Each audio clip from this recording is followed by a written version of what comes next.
I mean, literally, he put these poles up and he stood on them and he danced. And you're like, why didn't he call attention to the electrical grid problems? Then what does he have to do? They exploded multiple times. Do you think that's how an electrical pulse is supposed to work? Liberal Currents presents Half the Answer with your hosts, Caitlin M. Green and Trent R. Nelson. Well, happy days are here again. Maybe. We're working on it still, but some days are better than others. This is, of course, this is Half the Answer. You know that understanding a question is half of an answer, and we get into asking questions here all day long. My name is Trent R. Nelson. I am one of the hosts, but I'm not the only host. That's what that implies. There's Caitlin M. Green, and while I'm a writer, I love history, philosophy, I edit, I talk on the camera all the time. Well, Caitlin, she talks on the camera too. She's a writer, she's an editor, she's a linguist, she's madre. She is just boogieing always. How are you today, my friend? I'm so great. I'm perpetuating the white race as is my my desire and responsibility as an American woman, so that Nick Fuentes doesn't put me in prison, because he thinks that's where we belong if we're race traitors. But don't worry, I've done my replacement level. I'm good. Okay, let's leave me out of this. Yeah, it's almost a day of love. We're having a great time. He thinks that Latino futurism is inevitable at this point. I don't know if you saw that. I sent it to you. Yeah, he got really bummed out, and that made me laugh. And I'm anytime Nick Fuentes is sad, I'm happy. So it's a good day to be alive. It's a good day to be alive for a few reasons, Caitlin. And not only because Nick Fuentes is sad and he knows that the Latino futurism is inevitable, but because we've got another marvelous guest. He's a returner. His name is Jonathan Katz. You know him like we do. He's written many a wonderful book. He's even got one that he's working on. We'll probably ask him about that at some point today as well. You can find him at theracket.news. You can find him on Blue Sky. You can find him yelling all over the place. You can find him here in just a hot second. Jonathan, how are you today, sir? I'm good. It is. You got to take good days where you have them, and I think news-wise, this is turning into, at least at the moment that we're recording this, a pretty decent day. So yeah, we get lucky sometimes, don't we? We do. Yeah. Yeah, it's not always like this. I mean, we are going to make ourselves sad later, but whatever. Let's start with the good news. Yeah. Let's big picture real bad, but the microcosm is nice for the moment. Yeah, the microcosm's nice. We're gonna get into some sad stuff that, like Caitlin alluded to, a little bit later. But we're gonna start off. Okay, we're gonna start off with the positive, good things that we all deserve in this life. We're gonna talk about the Bad Bunny halftime performance at the Super Bowl. You may have heard of it.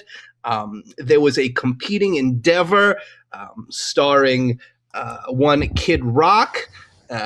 And, well, we've got individuals here who somehow saw both, not at the same time, but certainly Caitlin can talk about Kid Rock. And well, most of the rest of us saw Bad Bunny. Some 125 million saw Bad Bunny, allegedly. Pretty amazing.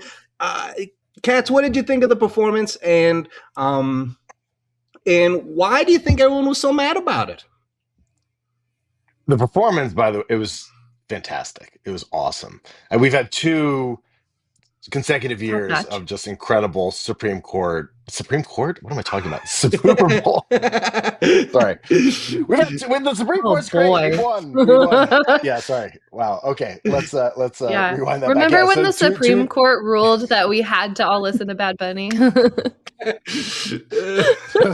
two incredible years of Super Bowl performances, which was not the rule for most of our lives. Absolutely. I do. The people who've been like, I think a politically divided Super Bowl halftime show is not the norm, but the idea of turning off the Super Bowl halftime show to watch something else, that was the norm, like, throughout much of my childhood. I mean, I would always like switch over to the Beavis and Butthead like Super Bowl halftime show and then come back. But you don't have to anymore because the Super Bowl halftime is great. I don't know what happened. I don't know who they've got coordinating these things, but they're geniuses. It was terrific. I've been a big fan of Benito Antonio Martinez Ocasio for many years, and I was very excited to see what he was going to pull up, and he delivered.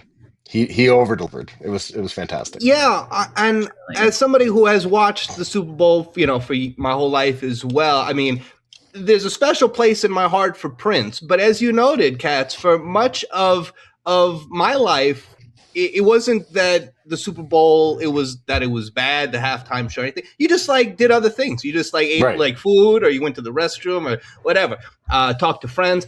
But what struck me about this, I thought this was the greatest production that the Super Bowl has done at I halftime. think that's This right. was like a whole thing. This was almost, I mean, I called it to one friend theater. This was Yeah. actually something to see, and it had a real message. Now, Yeah, they you see- constructed a whole set up there.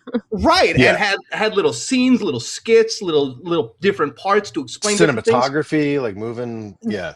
Right. I think So, I think it built on, like, no shade to Kendrick Lamar last year, because that was also an incredible one, yes. and I think, like, I don't know exactly where I fall. It sort of depends on the minute that I'm thinking about it, like which was the better show. But I think that they learned a lot from the Kendrick show, and they used those things, because the Kendrick Lamar one. I guess also they did this with Rihanna a little bit as well. Yeah. Another Caribbean who's not even from a United States colony. Like, she's just, anyway. So, and like, but people didn't get mad about that. But No. but anyway, they kind of they've learned, I think, year after year, like, how to, like, incorporate a little more cinematography, a little more, with transitions, and it's just getting better and better. And yeah, but the Bad Bunny, it was fantastic. Why were people mad about it? I mean, like, because they're racist. Because I think I think even more than that, although it's obviously, like, very closely related to that. Yeah. Um, people who get people who got very mad about this felt very, like, deeply insulted inside. And I saw, like, noted plagiarist Benny Johnson, saying that, like, it's the National Football League. This is an American thing. And, obviously, like, without getting into the fact that Martinez is an American citizen, as all Puerto Ricans have been since the Jones Act in 1917, because then you have to get into, like, whether he actually wants Puerto Rico to be part of the United States. The answer is probably not. Right. But beyond that, it was the language, it was the racial politics, it was the fact that he was making a bunch of references that they didn't get, that even a lot of Spanish speakers don't get. Like, they're very specific urban Puerto Rican references. And I think that it's really just at core that it wasn't about them. And these are people who they're not comfortable with things that aren't about them. And I think that, I don't think this, I'm not trying to be like I'm a better person than them because of this, but, like, I grew up in a world where everything wasn't about me. I mean, growing up, I think, in some ways it was like a mild form of a superpower to grow up, Jewish in Kentucky, which is where I spent almost my entire True. childhood. And I was just used to, like, things not being about me. Like, everything was Christmas everywhere. That wasn't about me, and no one knew about my stuff, and that was fine. And I think that's how a lot of people in the world go about their lives. But for people who are just, like, really, really tied to a single majoritarian culture, and this isn't specific to the United States, like, you get this all over the world in different kinds of contexts. But for a lot of people, like, they're just used to everything being about them. And if it isn't about them, if it's something that they're uncomfortable with, if it's something they don't understand, if you're speaking a language they don't speak, if you're making references they don't get, then they feel insulted, they feel less than, they feel confused, and it hurts, and they don't like that, and they don't like that feeling. And then you have a permission structure and a narrative structure that allows them to demonize the person who's making them feel bad Oh, it's not me. Like I know that I'm ignorant here because I don't understand the language that's being spoken. But the problem isn't me. The problem is that you're speaking a language that I don't understand. And then this turned into, people making just all kinds of wild claims that like Bad Bunny burned an American flag during, which he didn't, like during the halftime show. There wasn't an American flag during the halftime show, which there was, like at the end when he sort of did the roll call of nations of the Organization of American States. Like an American flag was right behind him, and he said "United States" in English. And that's not enough for them because it just needs to be all about them. Right. That's a lot of it. Okay, so that in particular, I really think is so cool that Bad Bunny was specifically saying the names of each country the way that people from that country would say it, right? And that is such an amazing, first of all, effort to put in. We love that here. And and like such a nice way to like just show respect to the people from all over the Americas, right? And like, exactly. That's an attack. All of that. Exactly. Yeah, he even put a little extra sazon on the name of Haiti, which made it. I had to listen to it like a bunch of times to confirm that he said it, but I'm pretty sure he said it. And there was definitely a Haitian flag. So it was Haiti, but he kind of did like a little like Puerto Ricanization of Haiti. But anyway, I mean it was incredible, and it wasn't even just. It wasn't just representational politics, although obviously that was a big part of it, especially at the end there. Well, that's also a very common feature in Latin music. You often have like songs that just sort of end with like a list of countries, and then often like a call and response. People saying "presente" or something like that. Right. That's sort of a common trope. But there was. Man, of this, all of the moments in there, the way that they worked, gentrification into Nueva York, and Tonita, who was she is a owner of a beloved Puerto Rican bar in Williamsburg, that has like stood up against gentrification, like refused offers to close and be replaced by apartments or whatever, and she was there. Pouring him a drink at the show. Ricky Martin singing Lo Que Pasó a Hawaii. And singing Lo Que Pasó a Hawaii is like, what happened to Hawaii? I mean, that's a song, that's Bad Bunny's song about not wanting Puerto Rico to go down the road of Hawaii and having its indigenous culture suppressed and its population, forced out. It's also kind of an anti-statehood song because he's very much in the anti-statehood movement, which he expressed by holding the version of the Puerto Rican flag, the original version of the Puerto Rican flag that has the color from the Cuban flag, which is sort of indicates sympathy with the independista movement in Puerto Rico as opposed to the pro-statehood or the pro-status quo movements. But then also like having Ricky Martin like sing that. And as I remember, I think he was like in like those like typical like white mass-produced chairs that you see all over Puerto Rico, and that also were the cover of Bad Bunny's second to last album, Debí que tirar más fotos, and also like having like Ricky Martin, who is, I mean, I don't want to like get too over my skis here, but like he is a very. He became a big star because he was such an accessible, kind of internationalizable and Americanizable form of Puerto Rican music that kind of was able to sort of divorce itself from its Puerto Ricanness.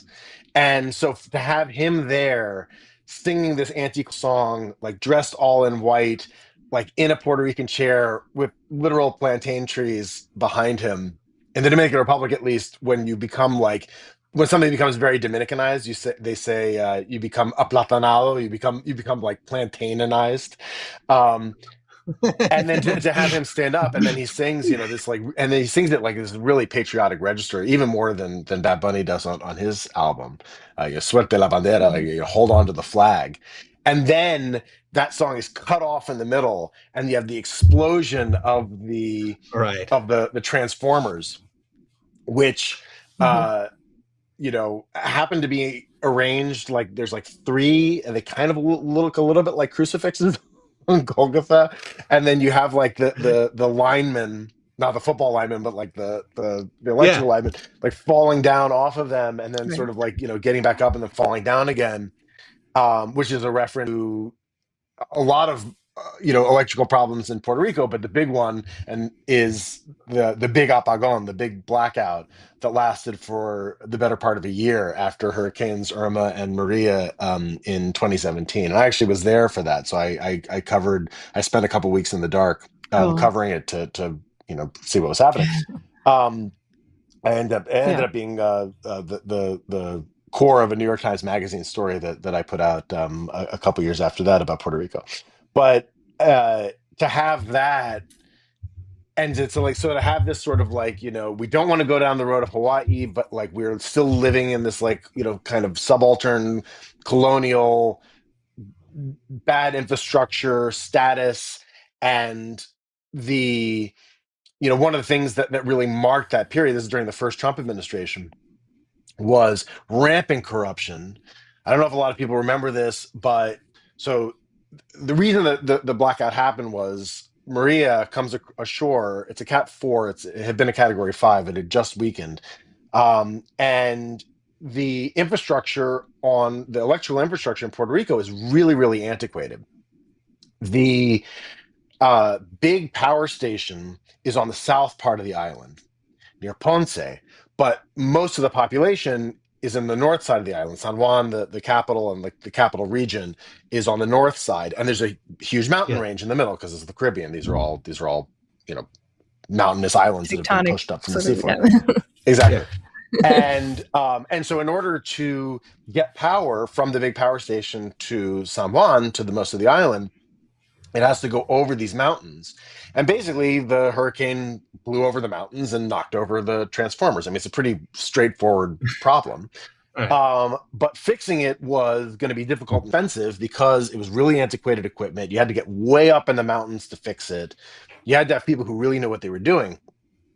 So the Trump administration and the Republican Congress at the time were withholding about half at that moment of the aid that had been approved for hurricane reconstruction. And there was a lot of hemming and hawing, and who are we going to give this money to, and who are we going to get to fix this infrastructure? And in the moment of this, the Puerto Rican government, which was as many Puerto Rican governments are, kind of an accommodationist government, they sort of tried to kiss up to Washington. People who get into Puerto Rican government at that level tend to be wealthier, tend to be more conservative, tend to want statehood. So they're often trying to glaze the federal government, in hopes that maybe this will be the year that this will be approved. And they gave this contract, this $300 million contract, to this tiny company that no one had ever heard of called Whitefish Energy. Whitefish Energy comes from Whitefish, Montana, not very close to Puerto Rico. The only discernible qualification that Whitefish Energy had is that Whitefish, Montana, this tiny, tiny little speck of a town in Montana, also happened to be the hometown of the Interior Secretary of the Trump administration at the time, Ryan Zinke.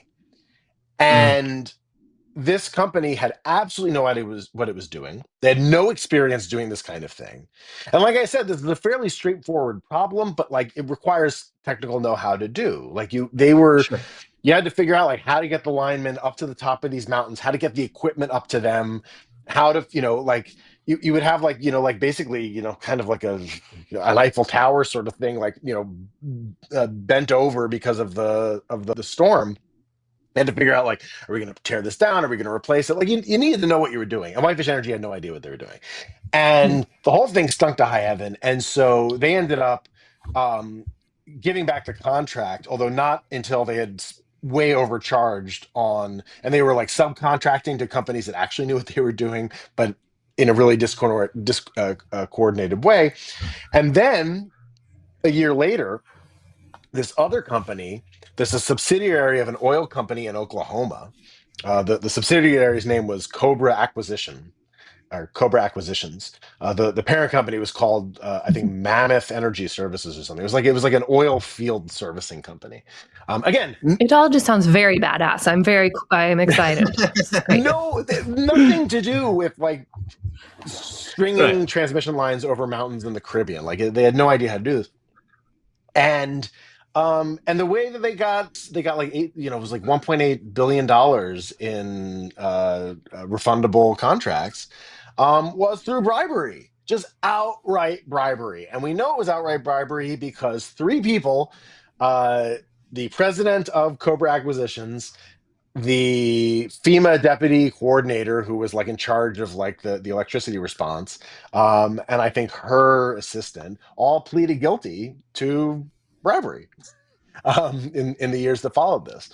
And then basically during the Biden administration, sort of the privatization of Puerto Rico's energy sector continued. There wasn't, I don't think, the outright corruption that we saw during the first Trump administration. It's hard to beat the Trump administration's plural for outright corruption, but sort of in like typical Democratic like Neil style, they were like, well, we'll hand this over to the private sector and they'll fix it. And the company that's running it now, I think it's called Luna. And the people in Puerto Rico who I talked to say that it sucks. Like it's not better, and the lights keep going out. There was a I was going to say blackouts are still common. Exactly. Right. And really, El Apagón, Bad Bunny's song, like obviously it comes out of the experience of 2017. But the only, if I'm remembering correctly, I think the only like actual like politician who's name checked as somebody who's going to give a bofetón, he's going to like slap him in the face, was the governor of Puerto Rico, I think in like 2023, 2024. Bad Bunny was, so obviously he's a very political figure. Right. Especially in Puerto Rico, and he played a big role in the protests against Ricky Oseo, who was the governor of Puerto Rico during the hurricane, and was forced out of office in 2019, largely because of corruption, also because he there were these phone calls recorded where he was like mocking the deaths of from the or his staff were from the blackout. So anyway, and Bad Bunny actually performed at some of those Ricky Renuncia, like some of those like nice. Ricky out protests. But anyway, so all of that is like embedded in this performance. And I don't think that you needed to necessarily. One of the great things about art, really good art like this, is that there's different levels that you can encounter it on. Yes. Like you can just dance to the music. It was just great music to dance to. It was fantastic. Yeah. It's just amazing. I mean, they had these cool platforms. They were up high on the things. Yeah, doing cool dances. Okay, well, so you have one opinion, right? Yeah. Yes. About why it's good that Bad Bunny was referring to the electrical grid. Okay, that's fine. But Laura Loomer had another opinion. She did. And that's equally valid. Okay, she did. And I'm going to read it now because why not, right? Proof, by the way, that growing up Jewish does not... It doesn't protect you always from being a stone-cold dumbass. Exactly. I'm sorry. Read. So, it's kind of ironic how Bad Bunny was dancing on an electrical post at the Super Bowl halftime show. Puerto Rico isn't exactly known for having reliable electricity.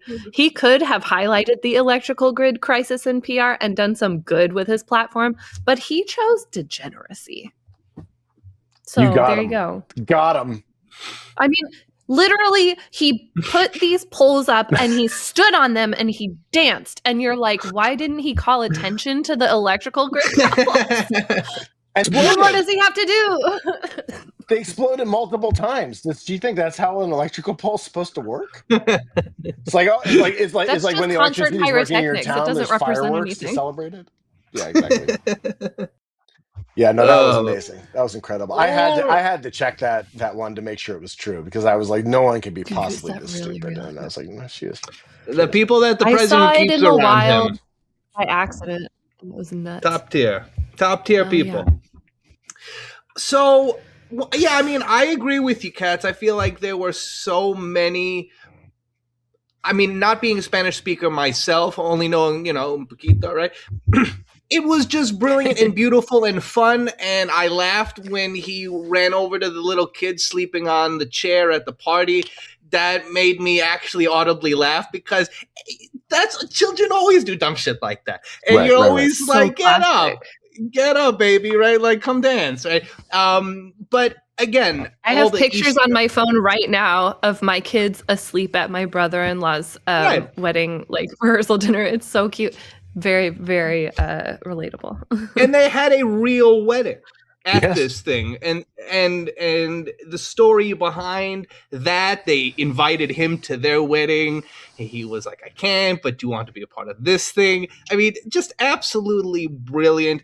I believe, as you wrote, Mr. Katz, it was one of the most American things that I've seen in my life. It was brilliant. It was rich and full of humanity. And I Yeah. feel like, especially in this moment, people were longing for that. They were longing for a sense of like, we're all in this together. And he gave that. Yeah, exactly. Yeah, I mean, he hit all the notes. I mean, it opens with the Kingers, the roots of Puerto Rico, the roots of almost all Caribbean colonization and slavery and sugar cane. And then he leaves the cane fields and like goes into the village, and then leaves the village and goes into the city, and then you've got the scene in New York, and about Puerto Rican neighborhoods and New Yorkenness, and then, oh, by the way, also, I learned yesterday that the proposal was also real. That was actually somebody. I assume that I'm guessing that they both knew that they were going to propose to. But apparently, so remember at the beginning, he gets the ring from like the pawn shop, and then he gives it to the guy. And I thought maybe that was just sort of like setting up the wedding, but no, apparently that was For also the a real wedding. proposal. Yeah, no, it was Oh my God, so good. it was so good, and it was like it's joy and pain and struggle and longing and patriotism and regionalism and solidarity, and it was a party. It was an incredible party. If those haters could get over themselves for a moment, they would have seen rightly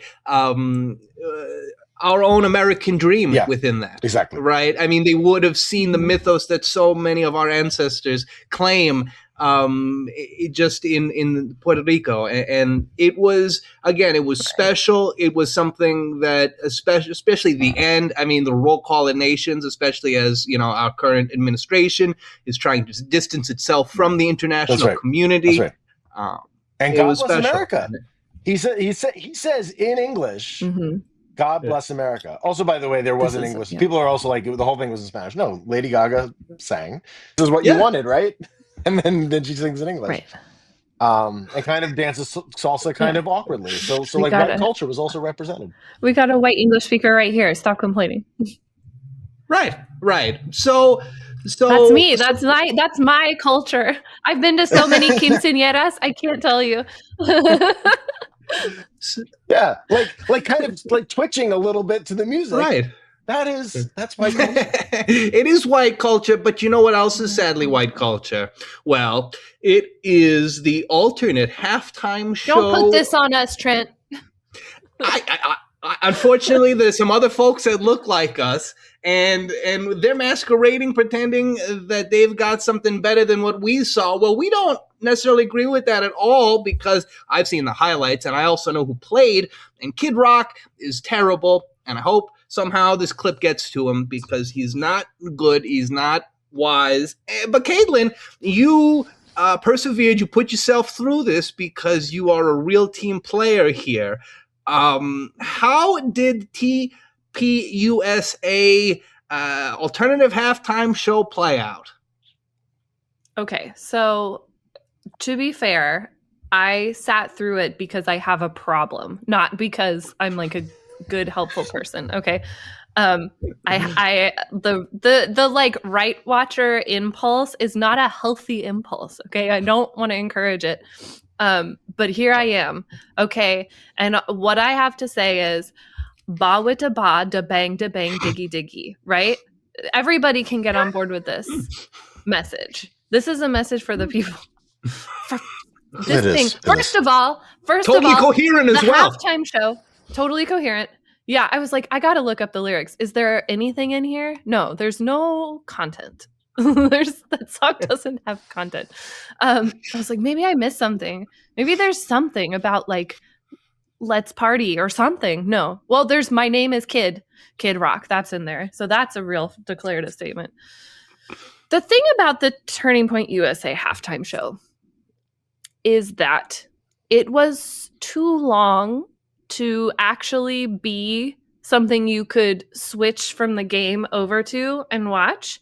And then when it was over, because then, you know, if you watch the whole thing, it's 40 minutes long. When it's done, you've missed some of the game. So that's already a fail to me, like fundamentally. Huge right? fail. Yeah. That was the entire the entire point. I think I was referencing earlier the alternative halftime shows of my youth. Beavis and Butthead, In Living Color, like the MTV, I guess that was Beavis and Butthead. But like when they would do like, or the Puppy Bowl, right? When they would do like, you would turn it, there would be a little timer at the bottom. So you knew back in the day when you couldn't pause or rewind live TV, you knew when you could go back to the game. That was you had one job. You had one job, TPUSA. One job. Completely failed. One job. Yeah.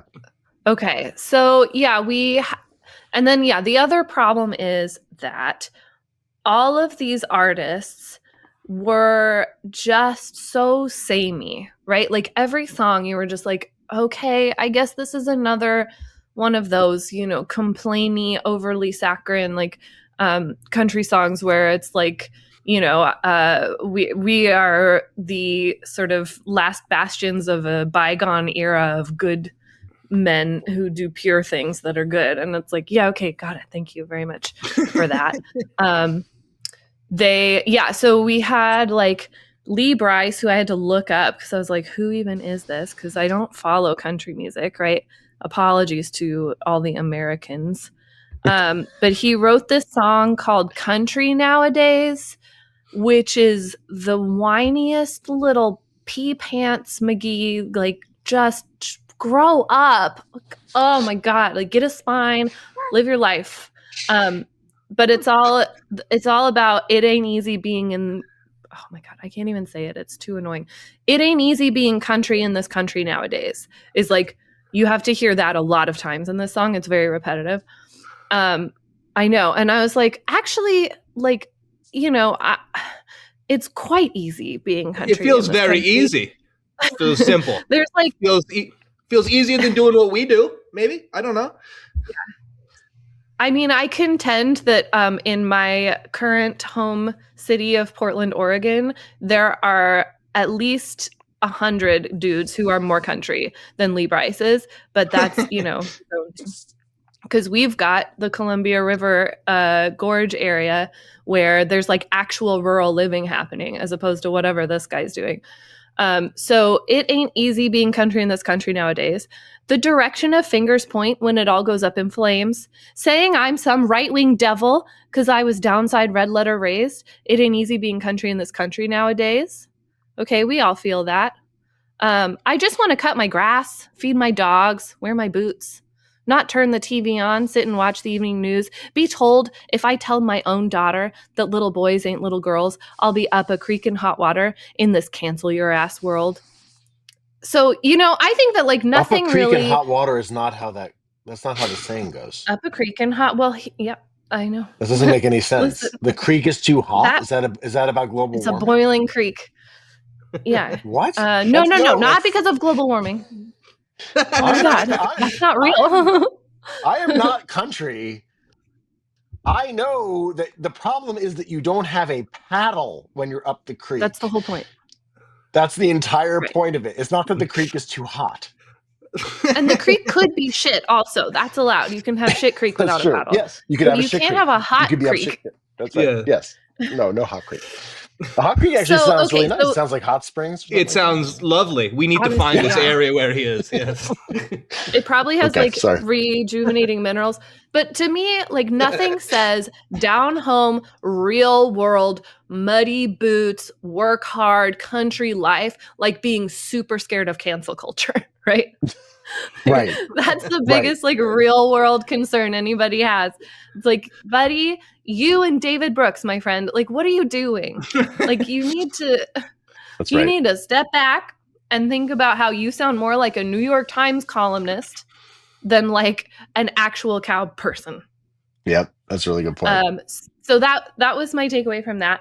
That's a really good point. I'm in the boiling creek and checking my phone. And I'm getting owned, right? Because there's mean tweets.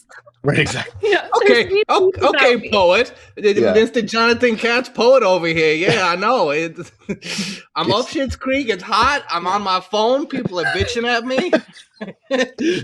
Yeah, just because, and like all of that just skates over the boy can't be a girl thing.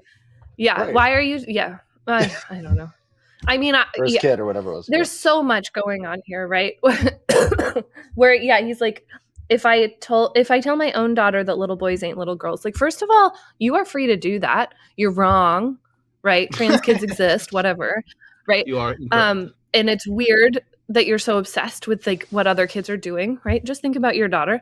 But also like that is its own issue outside of like legally preventing schools from being nice to trans kids. That's like not the same thing as talking to your own kid in your own house, right? But they don't.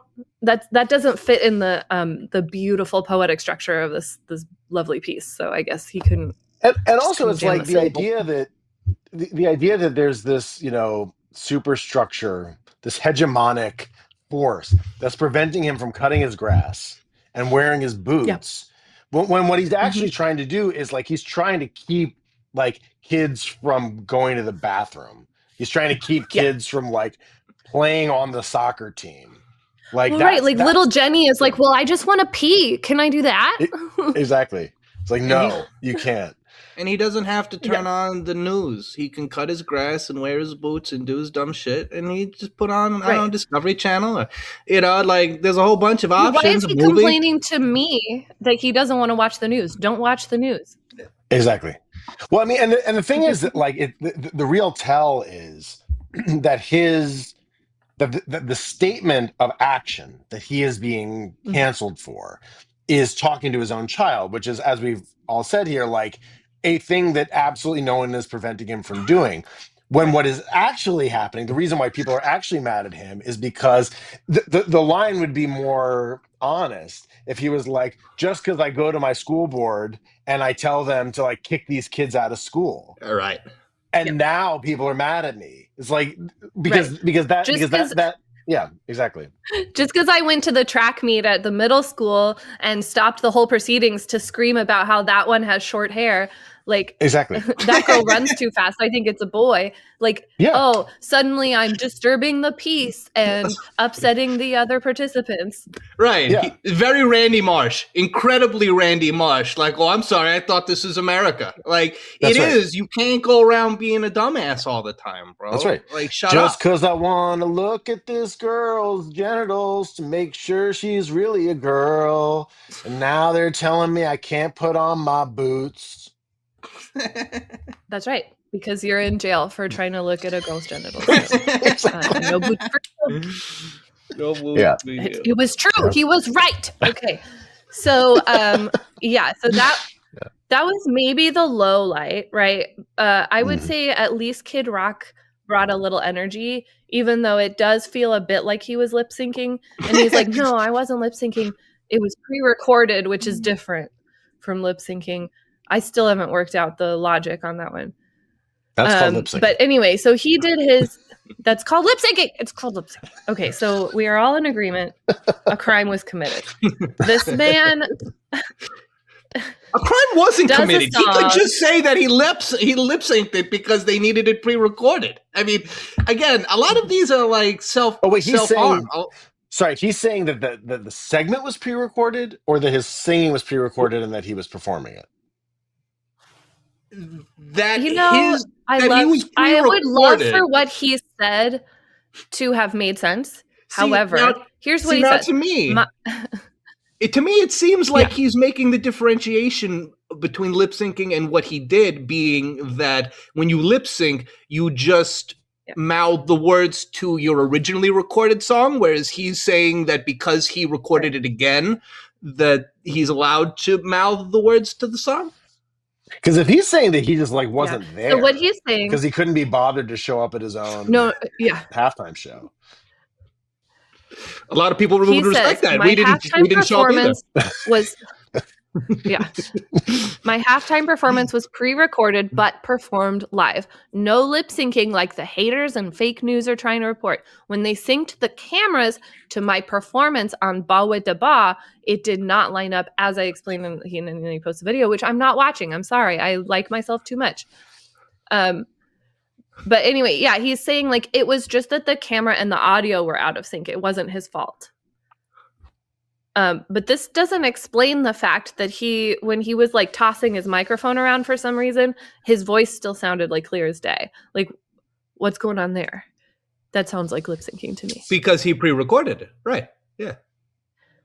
Okay. Well, we've solved that. That's Kid Rock always sucked. Anyway, even when he was like he's actually the age of somebody who can call himself Kid Rock, like he was terrible back then. So this none of this is me. I didn't listen to him then. I'm not listening to him now. Same. Kid Rock sucked when we were youth, and also shouldn't he just be rock now? Yeah. Man rock, geriatric rock, senior citizen rock. So the other thing that happened on this show is that for some godforsaken reason, Kid Rock needed a costume change, because one thing we all know about Kid Rock is his amazing costuming. And like, he put on pants for Charlie Kirk. He put on pants for Charlie Kirk. Well, that's the thing, is he wanted to do this like raucous, I'm a troublemaker Kid Rock thing, and then he wanted to do a really heartfelt cover of this beautiful song, Till You Can't, right? And so he obviously needed a different costume. And in the middle part, while he was changing, apparently he needed like a lot of time to do this. Like, I don't know, maybe his joints hurt or whatever. Like, it's not easy. So he has a cello and a violin do a duet in between his two pieces. And it is the most repetitive duet I've ever heard in my life. Again, it's like they have no faith in our ability I think they know, like, oh, everybody's going to get another beer right now. Like, let's just put some elevator music on. And it was like pretty, but it was very repetitive. So anyway, it was just like two random people doing some string instrumenting for reasons. And then he did Till You Can't, which I know, right? So who is it for? It was for people who are so mad that other cultures exist and might be interesting and fun to learn about, that they want to punish themselves for having considered that it might be a possibility, right? Like, I do think that this whole show was like a form of self-harm. And I think we should check on anybody who earnestly watched it. Like, honestly, you should check on me too. Why did I do this to myself? But them too. Like, it feels like a sort of like MAGA self-flagellation exercise. Because I assumed like it would be fun for them. Like, they would have like songs that they love. I don't know what songs they like. Do they like anything? Like, do they have joy in their lives of any kind? Right. This was the first time that most of them have heard a cello. Right? Like, that's allowed. Like, they never heard a cello before. Like, Kid Rock, broad culture. That much we can say. Like, I'm just thinking like Super Bowl halftime show, violin and cello duet. Like, no one, even back in the bad old days of like the Disney Up With People halftime shows, like at Super Bowl I, like they brought out a marching band, and then I actually had to look this up. I forget who the main band was, but then they brought out Grambling State, because like even though it was like 1967 or whatever, they were like, and like, 4 people were watching, they were like, we need to have some fun, like someone needs to enjoy this thing. Yeah. Like, but apparently right. that's not their vibe. No. Wow. I can envision a world sad. in which like some really heartfelt, sweet, sad country songs would be what I want to hear. This is a possible universe. And in fact, like I'm going to here's a hot take for you. I think Till You Can't is not the worst song I've ever heard. Okay? It is essentially so Till You Can't is essentially about like taking the chances to connect with the people in your life before they're taken away from you, right? So it's like, oh, Okay. you know, that ball is always gonna be there in the front room, and you can take it outside to the lawn and play with your kid, and like you might just pass it by because it's always available until suddenly, like, you know, your kid's moved away or whatever and you don't have it. You know, you've got that old engine of the car that you're like, oh, I'm totally going to fix that up with my grandpa. We're going to have a great time. Not today, though, because, you know, other stuff has come up. Until you can't, right? That's the whole idea of that song. That's a human experience. That's a feeling people have all the time. I can live with that, right?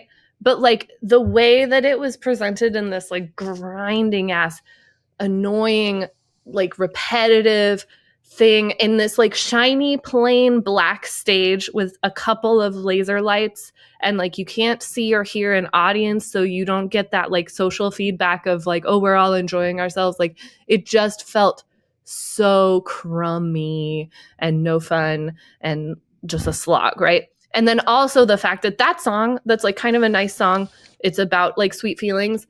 Kid Rock was like, I know what I'm going to do. I'm going to make it about Charlie Kirk. I'm going to add in a verse about reading the Bible and getting right with Jesus. And it's going to become like this whole new thing. And then you're like, okay, well, you lost me, bro. Like, I'm out. Like, all done. And These that's are how not we end. fun people. That's awful. No, that's Yeah. in fact, they'll find something that might have a little bit to it and be like, what if we took some fun away from it? That's awful. I feel. I mean, I like honestly, like I don't know what I expected, but like I kind of like I feel bad for people who like this is their idea of like a good rousing time. It's just like Right. martyrology and whining. Right. I think anybody that tells you that that was like an awesome show is either lying or deeply disturbed, because it was not. Yeah. Well, as Katz is sort of alluding to here, and you've alluded to in your horrifying description of what you had to witness, we appreciate your harrowing your story. hard work. Yeah, absolutely. I mean, country. I just want to say really fast. Like, country music can be really fun. Like, Correct. and there's a very famous country song about being ready for some football, which they like. I'm not saying they need to play that, but like there are. I know examples of like really cool, fun country songs that aren't even like outlaw country. They're like mainstream country that like they could have played to like let's all get together and have a good time. But again, what you're saying is the point of it. These people don't even understand. They don't understand the American culture. Like what we watched from Bad Bunny was a pretty comprehensive understanding of American culture. It's like we're all gonna get together. It's football. Like, let's have some drinks, let's have some food, let's like dance. Everybody thinks they're hot. That's good. We all think we're hot, right? So like it's all together, and we're like a part of the whole thing, but we're like America. Yeah. Like God bless America, but we're a part of the whole thing. And it's fun. And like you said, you know, people that have watched the Super Bowl, the NFL is strategic, okay? They know this is an exciting game, and in most instances it is. The Super Bowl that Bad Bunny did the halftime show was not an exciting game, right? Bad Bunny's performance was the most exciting part. That was the best part, and the conservatives, they, as you guys noted, they look at it, they're like, oh, this is martyr time. This is like it's sad time. No, this is like drink beer and like laugh with your friends time. This is like, let's show the goodness that we can be about time. And they just missed the mark. And again, the numbers, I am suspecting 6.1 million is even legitimate.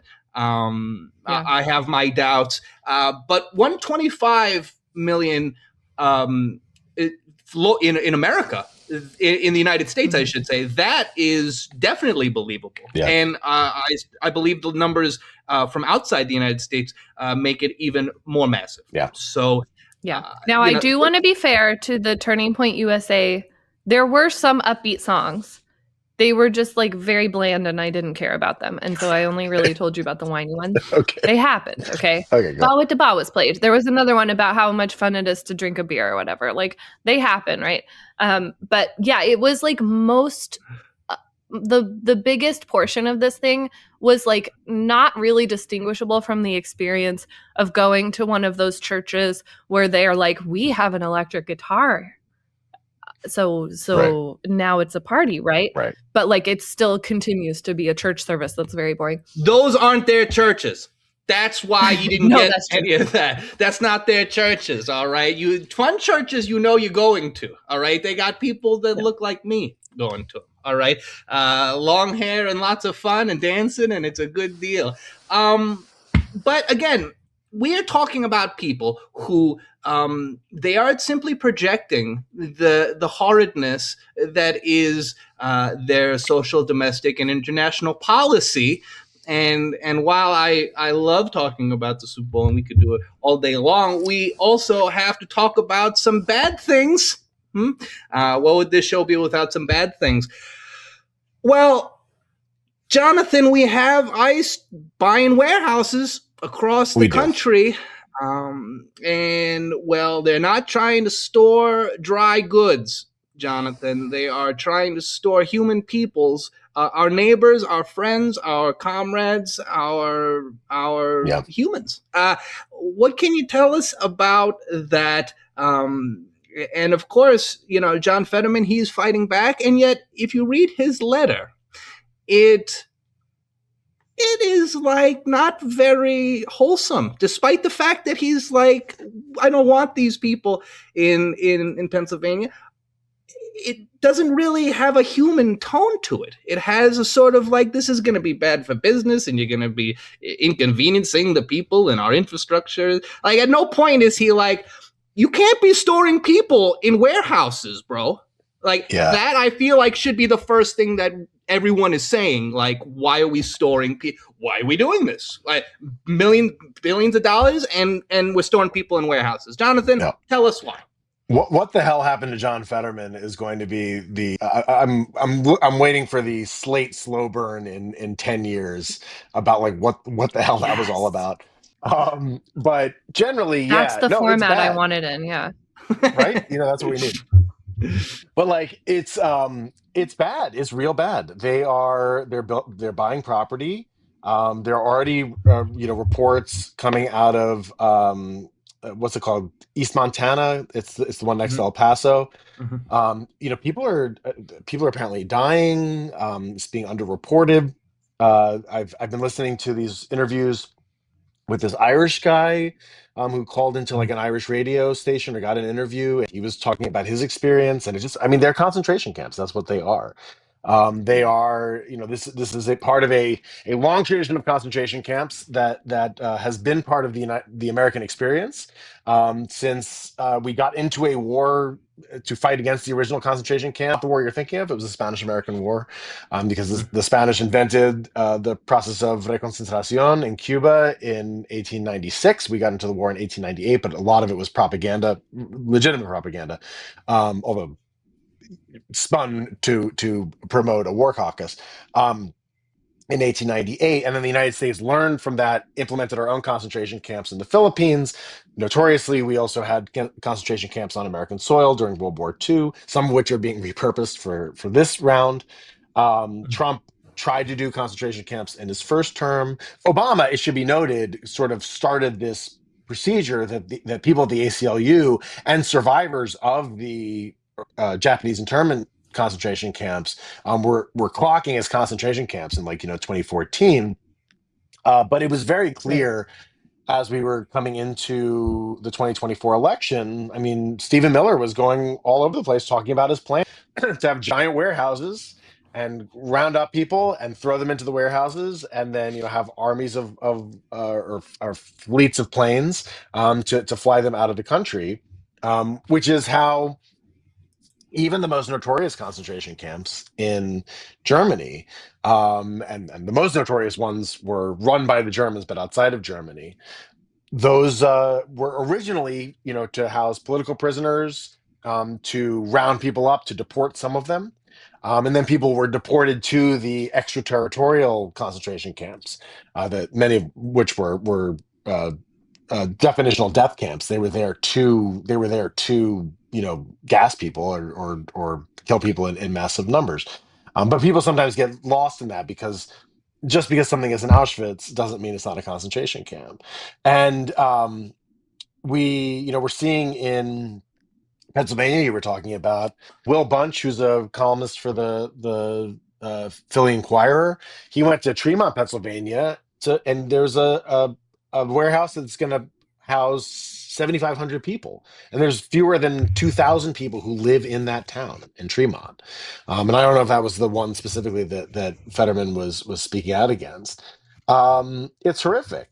The good news is that as we're talking today, Tom Homan, the whatever he is, I don't even remember his official title, the border czar, has announced that Operation, what's it called, Metro Surge, in Minneapolis is ending. People are leaving. And I mean, really at great cost. And like, it took the deaths of innocent people, not to mention the immeasurable harm to, just thousands and thousands of people. But they won. They got them out. And these things have to go together. Like you have to have the apparatus to round people up, and then you have to have the warehouses or the camps or whatever to put them in. And you have to have the court infrastructure, or have subverted enough of the legal infrastructure, and you also have to get the buy-in of the population. And they've got the warehouses. They're working on the detention infrastructure, the rounding up infrastructure, but they don't have the buy-in a lot of the people, and people are pushing back, and they're winning. And so even though obviously this is all horrific, Yeah. I think that's a good thing to take away from at least this moment that we're having this conversation. Yeah. And I know people on the ground are like, they're holding their celebration until they really see a difference, but like, we're really hoping that we see that. And then, you can also tell that the way that they have not gotten the buy-in of American citizens and, just people around has really gotten to them, because in that same announcement, right, Homan was like, and we're gonna have people around to help like deal with like dissidents or whatever. And it's like, yeah, I think their focus is also a lot on trying to bring us to heel, American citizens and residents who are trying to protect our neighbors. And I think that actually says something about our effectiveness at this point. Yes. Yeah. Yes. Yeah. The whistles work. I mean, you talk to people on the ground, you talk to people who cover it, you talk to people who live in these areas, and the whistles work. The mutuality works. They are, just as fascism always does, they are relying on our nature of wanting to maybe like go inside of ourselves, maybe like pull back from the rest of the world. But as we talked to Matt McManus about, right, Minnesota was the wrong place to try that in. And one suspects that many of the places that they might try it in will end up being the wrong places, because Americans are not the cold-hearted people that Tom Homan wants us to be. And it kills them. It kills them. Yeah, exactly. I mean, they have successfully in their political precinct, managed to make like whistles and signal chats like the new like WMD of the 2020s. But I don't think it's going to work for most people. I think most people understand, like, what are you talking? It's like people are like, these protesters are violent. You ask for what violence? They're like, well, they have whistles. Right. They're setting up. Well, I'll tell you what. Yeah, because there's like one person looked at a car to see if there was ice in it. Yeah. Yes. Yeah. I'm in my local singing resistance signal chat, and it is like a lot of people's grandmas in there. So I don't know. It's not gonna. And they all learned how to use Signal this year. So, I mean, their argument that like impressive. Signal is like proof of like some kind of international conspiracy. It's like it's a free app. It's a group chat. calm down. It's literally Calm a text down. messaging. Exactly. No, I think Exactly, it's yeah. really impressive what the grandmas have done, right? Learning how to use Signal is no easy feat. And then like downloading it and putting your info in, amazing. And then, like me, a lifelong atheist, they've got me going to a church to like that I haven't set foot on a church in years, but here I am like bringing diapers and wipes over because that's what they said they need. And, all of us are kind of stepping outside of our comfort zone and just getting things done because we know who America is and we're interested in keeping them safe. Yeah. Yeah. I mean, America has been a lot of things, and there's good things and there's bad things. And, but I think a lot of people are leaning into the good things.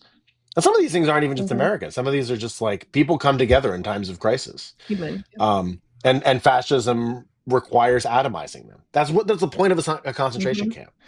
The original concentration camps in Cuba were the Spanish trying to destroy the independence movement by separating. Concentrating. Yeah, they were trying to concentrate people, and they were trying to separate the fighters from the population so that the population couldn't help them, and so the population would feel angry and hungry and tired and not want to fight. But it didn't work.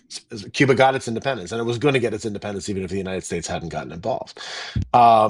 And it's what gulags is, what everything is always about, trying to take people out of it and make people afraid and make people stay home. And you see that in the rhetoric of the MAGA people, about like Alex Preddy and Renee Good.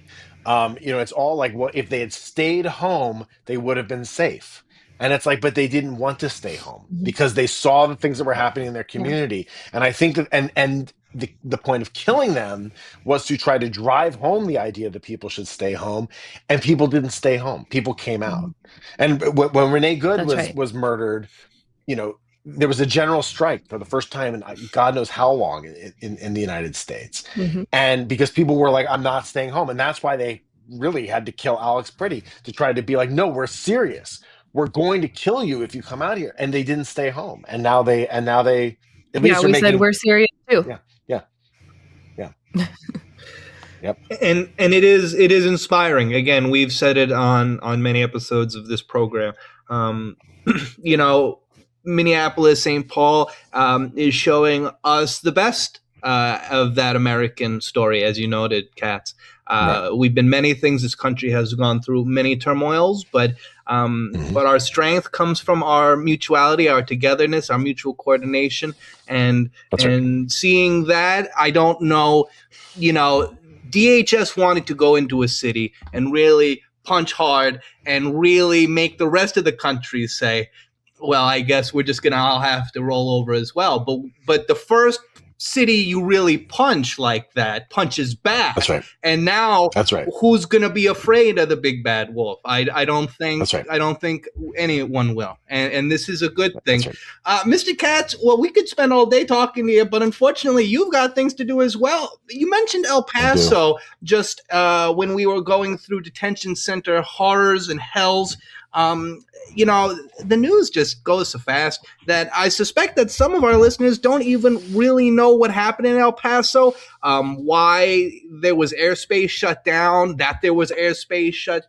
Then, as you noted, some information came out regarding the horrendous treatment that individuals are suffering at one of the camps in East Montana. Can you go into that real quick before we let you go? I woke up yesterday. It's what is it, Thursday, the 12th of February. Yeah. I woke up on Wednesday to a headline in the New York Times that airspace was shut down in El Paso for 10 days. And my heart sank because I was like, is this it? Is the big roundup happening? Are we invading Mexico? Like, what's going on? And I've been to El Paso a couple of times, but I went in 2019, a congressional delegation, including Alexandria Cortez. Yes, Alexandria Ocasio-Cortez. Sorry, I've got Martinez Ocasio and Ocasio-Cortez in my mind. AOC. It's Benito and And visited, some of the concentration camps. And so like, I was like, oh God, is this it? And then they walk it back like, like an hour later, 2 hours later, or at least 2 hours after I read the headline. And we're like, what is it? What happened? And they're like, oh, it was drones. There was a drone. It's a cartel drone, a drone from the cartels. And then they were like, they're like testing out an anti-drone super weapon. I was like, oh God, they have an anti-drone super weapon. It was a balloon. A kid in either El Paso or Juarez or something, or New Mexico, had a it's like a Mylar balloon. CPP was given a laser, and they shot the laser, and they were like, well, we got to close the airspace because like we're just shooting lasers all over the place, so it wouldn't be safe to have lasers. planes flying, because they were trying to shoot down a balloon. And the DOD put out I don't know if it's still up, but I think they put out a tweet or an Instagram post or something with a meme of like an eagle, and there's like a laser shooting like birds or airplanes or something, and it says like defending the homeland. And it was a balloon. I don't even know if they shot the balloon down. Somebody needs to find out actually. Was the balloon Did the shot balloon survive? Down? Is the balloon okay? These are the dumbest people. And it's like, that's the situation that we're in right now. It's like they want to do concentration camps. They want to do ethnic cleansing. They have weapons. They have big weapons. They have small weapons. They're killing people. People are actually dying, but they're also really, really, really, really dumb. And it's unclear. It's unclear which of those tendencies is going to win out. Like, are they gonna because at a certain point, if you give really dumb it's people, a real big insult to toys, injury situation. Yes. Yeah. Anyway, so it's like, so that's party kind of balloon. Like party balloon was shot down, by the way. Sorry to interrupt. Oh, it was? Okay. Yes. Confirmation. Oh, okay. The RIP to that balloon. The balloon is down. Defending the homeland from children's birthday parties. Is a party balloon, yeah. But that's the circle, right? That brings us right back. Yeah. Because it's like Bad Bunny has a party. And we have to mobilize all of our resources as Americans to fight against this party. And then a day later or 2 days later, they're shooting down children's balloons. It's just an offensive against joy. That's ultimately what fascism is, but it's just it is just an all out attempt to mobilize society against joy. And joy is a little on the nose, defense. I'll be honest. Yeah. It's the joy offensive, and it is on the nose. And I think that the writing it's too bold. We all see what imagery you're doing. We all see your points. The symbolism is not coy. In any event, Mr. Katz, Jonathan Katz, The Racket, author, Gangsters of Capitalism. We appreciate you so much, and you know that we'd love to have you back. We'll stay in your DMs to be sure. Before we let you go, will you remind our listeners and viewers where they can read more of your wonderful work and see what you're up to, and maybe try to become friends with you too? Yeah, so theracket.news is my newsletter. That's the best place. I'm on TikTok at Katz on Earth, or you can just type my name. I think I come up that way as well. I'm on Blue Sky, Katz.theracket.news. And I've got Gangsters of Capitalism and The Big Truck That Went By are my existing books. And I'm working on a book now about fascism and free speech, which will hopefully be coming out probably next year. So I'm racing forward on that. Yeah, if the fascists don't stop it. I'll one way or another listen from exile or something, but we'll see. But yeah, it's fun. because that's the way. That's I'll the way. ferry pages back and forth from the gulag for you. It'll be fine. Yes. Yeah, we'll Gramsci it for you, Katz. It'll be good. Yes. Yes. Mr. Jonathan Katz, friend of the program, friend of the world. You are the best. We appreciate you so much. Hey, Caitlin, do you know what this is, Caitlin? Do you know what we're doing? What did we just do, Caitlin? This is Half the Answer, where understanding a question is half the answer. We have been your hosts, Caitlin and Trent. We love you. Bye. Thanks for listening to Half the Answer, presented by Liberal Currents. You can find Half the Answer anywhere you get your podcasts. Liberal Currents is an entirely listener and subscriber-funded publication, which includes programs like Half the Answer and Neon Liberalism. So, if you like what you've heard and wish to contribute, you may do so at liberalcurrents.com and through Patreon. And remember, understanding a question is half the answer.